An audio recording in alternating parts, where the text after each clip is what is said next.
Boa noite, caros alunos do curso de Direito de Ciências Políticas da Unibra. Vamos iniciar nossa última aula falando sobre o sufrágio. Sufrágio é o direito de todo cidadão que tem de participar através do processo eleitoral e das decisões políticas do país.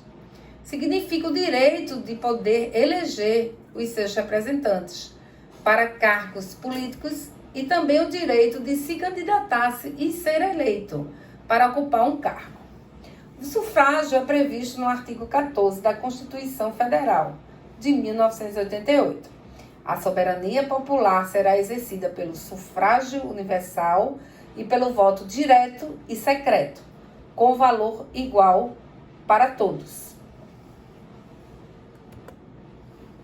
O sufrágio e o voto são conceitos diferentes. O sufrágio é o direito de participar de todo o processo eleitoral, seja como eleitor ou seja como candidato. Já o voto é o ato que garante o exercício do sufrágio, colocando em prática na votação no dia da eleição. Ele é colocado em prática no dia da eleição.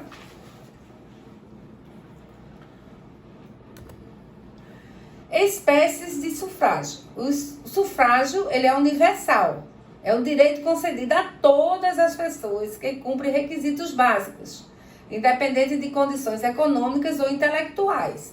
Exemplo, idade mínima para alistamento eleitoral ou igualdade do direito de votos para todos. Aqui no Brasil, a idade mínima para alistamento eleitoral é 16 anos e o voto é facultativo. Restrito. Possui condições especiais para o exercício do voto. Pode ser dividido em censitário, estabelece condição econômica para o exercício do voto. Trata-se de qualificação econômica. Exemplo, nas constituições anteriores, mendigo não podia votar porque não tinha condição econômica.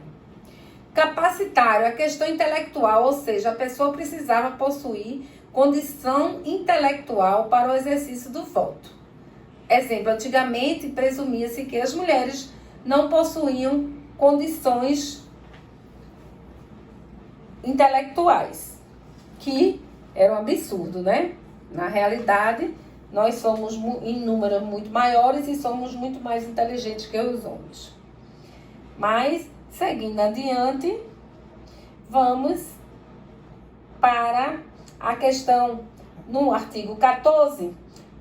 O voto é facultativo para os analfabetos, os maiores de 70 anos, os maiores de 16 e menores de 18. Isso no inciso 2, obrigatório para os maiores de 18 anos. E aí, no artigo 14 da Constituição, a gente vai ter todas essas prerrogativas, tanto para ser candidato, como para ser cidadão e saber votar. O voto, como a gente já falou, né, é diferenciado do sufrágio. O voto é você ir nas urnas e escolher seu candidato. Então, a gente tem o voto quanto à publicidade. Ele pode ser secreto, que é aquele voto que não pode, de maneira alguma, ser divulgado. Ato que acontece com o votante e que deve ser mantido em segredo. É o que estabelece nossa Constituição, quando ela fala que o voto é direto e secreto, com igual valor para todos e nos termos da lei. Então, a nossa Constituição admite o voto secreto, mas ele pode ser público, pode ser aberto. Voto em que todos podem saber quem votou em quem. Isso não acontece conosco. Quanto ao dever obrigatório, é obrigatório consoante expõe o nome. Dever deve ser exercido, né? É um direito, mas é um direito obrigatório que deve ser exercido. E é facultativo, opcional, seu exercício depende da vontade do eleitor. Facultativo também não só pela vontade do eleitor, mas também porque a Constituição diz que os menores até 18 anos, a partir de 18 anos o voto é facultativo. De 16 anos, corrigindo, de 16 anos a 18 anos o voto é facultativo. Quanto à forma, direto, escolhe-se diretamente seu governante, ou indireto, escolhe alguém que votará em outro representante, ou seja, escolhe alguém que escolha por você. É o voto indireto. Hoje, nós somos aqui também estabelecido pelo artigo 14, que o voto é direto. Então, você escolhe o seu governante. Sistemas eleitorais refere-se à forma como o cidadão é eleito. Compreende as regras e modos de apuração, contagem, agregação de votos e conversão dos votos em mandatos. A gente tem o tipo distritão, que foi abominado pelo direito eleitoral, tá? Esse distritão aqui no Brasil não acontece. É aquele sistema que não privilegia os votos ao partido. Ou seja, nesse sistema elege-se aquela pessoa mais votada, independente dos votos ao partido do mesmo. Então, não foi acatado esse sistema aqui. Proporcional com lista fechada. O que é isso? Vai ser o eleito quem o partido disser. Então, vamos lá. Nesse sistema, o eleitor só pode votar no partido. O partido faz uma lista de prioridade dos seus candidatos. A partir do mais votado, elege de forma proporcional aos seus candidatos. No primeiro momento, obtém-se o coeficiente eleitoral, que é o número de votos válidos dividido pelas quantidades de vagas cadeiras disponíveis na Casa Legislativa. Como eu sei a capacidade de votos, de vagas e cadeiras disponíveis? A Constituição vai me dizer, certo? Então, a Constituição, lá na organização do Estado, nos artigos referente ao município, artigo 29 em diante, ele vai dizer quantas cadeiras, quantas vagas eu vou ter disponível, tá? No primeiro momento, obtém-se o coeficiente eleitoral dessa maneira. O Código Eleitoral assenta que não participará da distribuição de cadeira o partido que não atingiu o coeficiente eleitoral. Após buscas, o coeficiente partidário, que é a divisão dos votos na legenda ou nos candidatos, dividido pelo coeficiente eleitoral.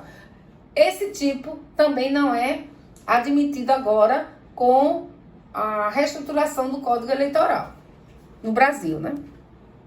Proporcional com lista flexível, com lista aberta.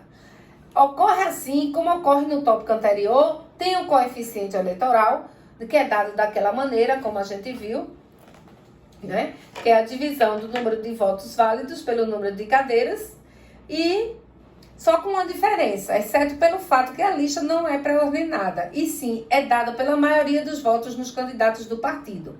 É como se dentro do partido houvesse uma eleição para ver quem será elegido. Eleição esta dada de forma a apoiar os candidatos mais votados. Então, aquele partido que tiver um coeficiente atingido que eleja um, vai ser o mais votado, certo? E não por partido. Não há mais essa história de coligação com partidos e também não há mais a escolha do partido. Você escolhe o partido que quer participar, mas não o partido escolher para você ser o mais votado, tá? Majoritário em 2 turnos é utilizado no caso dos chefes dos poderes executivos, presidentes, governadores e prefeitos em cidades com mais de 200 mil eleitores. A gente sempre ouve falar, a eleição esse ano é majoritária, a eleição esse ano é majoritária. Então, para cidades acima de 200 mil eleitores, se elege os presidentes, governadores e prefeitos de forma majoritária. Neste tipo de votação, não basta que o candidato seja o mais votado. É preciso que consiga metade mais uma, maioria absoluta, dos votos válidos para que seja eleito em apenas um turno. Caso isso não ocorra, tem-se o segundo turno, no qual o candidato mais votado ganhará as eleições. Também isso está previsto na Constituição Federal, que, nos casos da majoritária, será em 2 turnos no Brasil. Turno único. Nessa esteira de voto, basta que o candidato seja o mais votado. Maioria simples, não é preciso ser 50 mais 1, que é aí a maioria absoluta. E será eleito. É utilizado para a eleição de senadores, deputados, vereadores e prefeitos em cidades com menos de 200 mil eleitores. Gente, isso é apenas como é que eu posso dizer para vocês? O início, né? Do qual vocês vão estudar depois em Direito Eleitoral esses detalhes. A gente está estudando a formação do Estado de Direito, né? A sociedade, a Constituição, em poucas palavras, tá? De forma introdutória. Por quê? Em cada um vocês vão ter direito constitucional, vocês vão ter direito eleitoral e assim por diante. Para o assunto da nossa segunda avaliação, a gente vai estar a Constituição, significados, origem histórica, importância e classificação. O poder constituinte, o conceito, a classificação e titularidade. Os direitos humanos, o surgimento, a evolução histórica do conceito, classificação, relação com as constituições. O poder estatal e a separação dos poderes. Esse último assunto que eu estou dando na data de hoje, ele não vai cair na segunda avaliação, fica para conhecimento de vocês, certo? Então, estamos chegando ao fim. Na próxima aula, eu já vou colocar durante a semana um exercício para vocês fazerem a esses respeitos. Vocês vão treinar para a segunda avaliação. Esta vai estar composta de 10 questões, todas elas de marcar X. E vocês poderão, gente, atenção, vocês poderão fazer a consulta, tá? Então, tanto a nível de doutrina quanto a nível de leis. Então, vocês poderão fazer a consulta e responderão a prova da segunda avaliação, certo? Então, só tenho a agradecer. Infelizmente, a gente não vai para o debate, né? Por conta do que está havendo, essa pandemia que não foi esperada pelo mundo e está aí acontecendo. Mas foi muito bom conhecer vocês. Eu continuo na faculdade e qualquer dúvida ou assunto correlato que vocês queiram debater, ou dúvida quanto à prova, ou dúvida quanto a qualquer coisa, eu estou à disposição de vocês, certo? Tanto pelo Zap, como pelo e-mail, pelas classes que a gente tem de redes sociais, a Classroom e a Sala Digital. Então, boa sorte. Qualquer dúvida, estou à disposição, tá bom? Obrigada e boa sorte a todos.